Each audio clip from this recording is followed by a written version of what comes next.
Alright, next we're going to study the concept of electric field.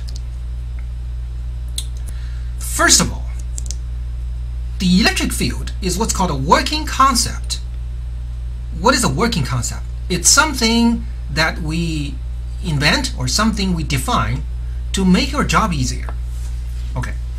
Suppose I have here a source. It can be made of one charge, a whole bunch of charges. Okay, it's just let's say a collection of charges. And what I want to know is how strong is this source? What kind of electric force can it create? Of course, the electric force created by this collection of charges, the source, not only depends on the source itself, it also depends on what other charge you put nearby, right? If you put a very strong charge nearby, you're going to get greater force, right? Now, of course, the strength of that other charge has nothing to do with the strength of the source. Suppose I only want to know how strong the source is. What should I do? Okay, let's say I have a bunch of charges here. I want to test how strong these charges are. So what I'm going to do is I'm going to introduce what's called a test charge, Q0. Okay, I'm going to introduce a test charge. And once I put a test charge there, I find that there is a force. Okay, I find there is a force, F, exerted on that test charge. Again, what does that force depend on? It depends not only on the source, but also depends on the charge itself, Q0 itself, the test charge itself. As a matter of fact, if nothing else changes, but I double Q0, okay, what do you think is going to happen to F? Yeah, because the force is proportional to not only these charges, but also Q0, right? If I double Q0, F also doubles. So F itself is proportional to Q0. However, if I take F and I divide this by Q0, now what? Does the ratio depend on Q0 anymore? No, the answer is no, it doesn't, right? It doesn't depend on Q0 anymore. Because when I double F, I also double Q0, the ratio stays the same. So this ratio, by taking F over Q0, I obtain a ratio which is independent of the test charge. It depends only on the strength of the source, and of course also depends on where the test charge is. Okay, so this division, F over Q0, is called the electric field, E. It tells you the strength of the source, E. That's how we define it. It's a working concept. Now, why do we say it's useful? Because once we know the electric field, E, everywhere, okay, then we can immediately figure out how much force any charge is going to experience, because all we have to do is take the electric field there and multiply this by the test charge that you put in. You get the force. Okay, now if I want to be picky about it, I have to make sure one thing, and that is the test charge must be very, very small. And why is that? Because imagine you can put a humongous charge there. How is that going to do to the source charge? It might disrupt the source charge, right? Because you can have some attraction or repulsion, so the source will start to move around, right? And then the electric field will change, right? Now I don't want the test charge to change the source. I just want to test the strength of the source. So do you want to use a small charge or a big charge to do the job? Yeah, of course you want to do a small charge, right? In fact, you want to make the charge as small as possible. So mathematically, you want to take the limit, okay, when this Q0 approaches 0. That way, you are not going to affect the source. The test charge is not going to affect the source. And that is a working definition, so-called electric field. Again, once I know the electric field, I can find the electric force anywhere, anytime, once I know what other charge Q0 I put there. Now, the concept of the electric field goes beyond just a working concept. At this point, you can argue that only the force is real, because if you have this source here, but if you don't put a test charge there, there's really nothing there, right? Because nothing experiences a force, right? So you can think of the electric field only as a working concept. It's something you need to calculate F. But the truth of the matter is, the electric field is not just a working concept. it is a real entity.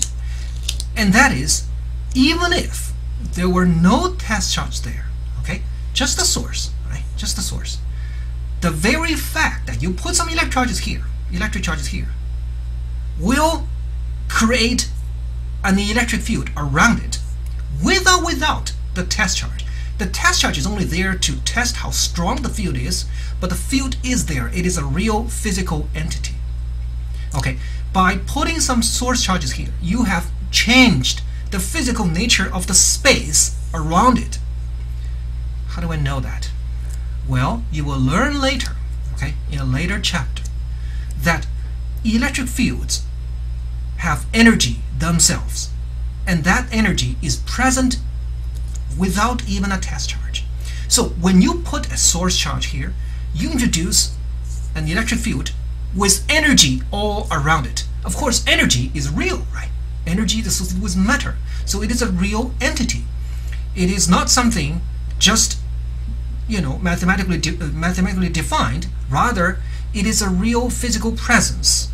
It is a special region surrounding a source charge with its own energy, which we will study later.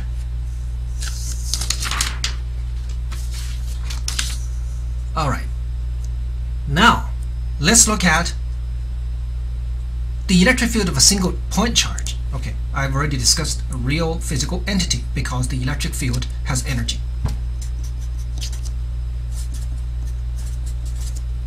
Has energy. Even without the test charge present, okay? It already possesses energy, which we'll learn later. Now, let us study the electric field of the simplest case, a single point charge. Suppose here Q is the source charge, and I put a Q naught in order to test this charge, test the the E field of this charge. Okay, let me introduce a vector R pointing from the source to the test charge. We call it R. Right. How do we find the electric field produced by charge Q at the location Q naught? Well, by definition, we're going to have to calculate the electric force between Q and Q naught, right? And then what do I do after that? I'm going to take that force divided by what? By Q naught. Okay, that's what I'm going to do. Okay, so F equals what? Coulomb's law, right? Ke Q times Q naught divided by R squared. And then don't forget the unit vector R pointing from here to there. That's the force. Okay. E, therefore, equals what? F over Q naught. Okay, now if you want to be picky about it, say you'll take the limit of Q naught equal to 0, but that doesn't really matter because Q naught and Q naught cancels anyway, so it's gone. Okay, of course I'm assuming the Q naught is very small, because if Q naught were very large, then you put a Q naught there, this Q is going to move around, right? So we assume that doesn't happen. So that's implicitly saying that this Q naught is pretty small. Okay, so let's do that. What's that equal to? Take this divided by that. The only thing that's gone is Q naught. So we have Ke Q over R squared and R. This is the electric field of a point charge. As you can see here, it's radially outwards. Okay, it's directed radially out, and it goes like 1 over R squared, so it gets weaker and weaker and weaker as you move away from the source. Now, what if you have a whole bunch of charges? The E field of a number of discrete charges. By discrete, I mean numerable. Okay, you can count them 1, 2, 3, 4, and so on. Suppose I have here a collection of charges 1, 2, 3, and so on. What is the electric field produced by all these charges? That's what I want to know. Okay. Now, again, the way I do that is I'm going to introduce a small test charge Q naught somewhere. Okay, and let me find the force, the net force, the total force exerted on this charge Q naught from all these source charges. And how do I do that? Well, remember the superposition principle? What does it say? It says all you have to do really is to find F1, F2, F3, and so on. And what do? You add them all up, right? Linearly. That is the total force. For example, the force between the ith charge and the test charge Q naught. What is that equal to? Okay, that's F of I that equals to Ke Q sub I Q naught divided by R sub I squared. R sub I, again, is the distance between the i's charge in the source and the test charge. And then you have R sub I, the unit vector. Okay, this is the force between the i's charge in the source and Q naught.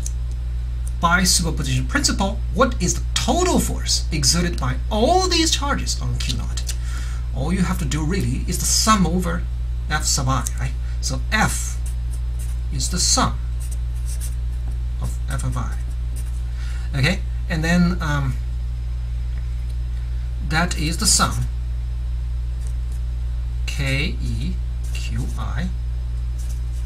Q naught over R sub I squared, and then the unit vector along R sub I. Then how do you find the force? How do you find the electric field? By definition, you take that force divided by what? By the test charge Q naught. Okay, and you see Q naught is gone after you do that. So the electric field E equals to F over Q naught, and that equals to, okay, I'm going to take that Ke out because it's a constant, and then the sum over all charges Q sub I over R sub I squared, R sub I unit vector. So this extends the discussion beyond one single point charge. So that's a bunch of point charges. Okay, so again, what we did was we used Coulomb's law to find the force between two point charges, and then you get the net force on the test charge, and then we're going to take that net force divided by the test charge itself. By definition, I obtain the electric field at that location. Now, what if I have a bunch of charges that are continuously distributed, okay, not discrete? For example, you can think of a uniform sphere that's filled with charges, or a uniform cylinder, whatever, just a continuous distribution of charge.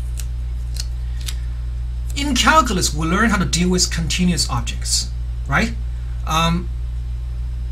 Instead of adding up 1, 2, 3, 4 discretely, what we do is we are going to cut them into infinitesimally small pieces, and then I'm going to find the contribution from each little piece, and then what do?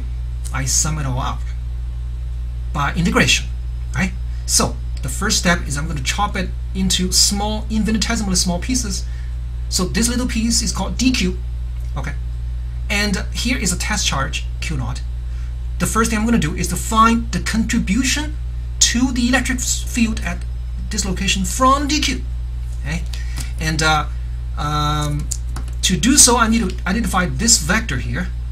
Now suppose I use a coordinate system starting from the origin O here, and the vector between O and the location of test charge Q naught is R, and the vector between O and the dq is R prime. In this vector triangle, if this is R, this is R prime, then you can find that this is R minus R prime, right? Okay, so what is dE? The electric field produced by dq at the location Q naught. Okay, what's dE equal to? dE equals to Ke what? Product of these two, right? Q naught dq divided by what? By distance squared, okay? So that is R minus R prime, distance squared, and then the unit vector along this direction. Okay, so you multiply this by what? R minus R prime. Okay, now this is not quite a unit vector, so what do? Well, I have to divide this by the magnitude, so basically this is just to the power 3. That takes care of business, right? Now, again, this is only the contribution to the electric field at this point from a single point charge, dq. What is the total electric field at that point? Well, what does the superposition principle tell us? You have to sum over the contribution from all the charges, dq. So, therefore, E equals the sum, the integral over dE, right? So basically you have to sum over the entire source. So it's KE Q naught. In fact, whoops, I'm sorry, I forgot to divide by Q naught because this is just dF. You have to divide by Q naught to get dE. So that way Q naught is gone. Okay, so you have Q naught, you have KE, and then you have to integrate. Okay, R minus R prime, that vector, divided by the magnitude of that vector to the third power, and then dq. That's what we have to do, to sum over the contribution from every dq in the source. So basically you have to do an integral instead of a summation for a continuous charge distribution.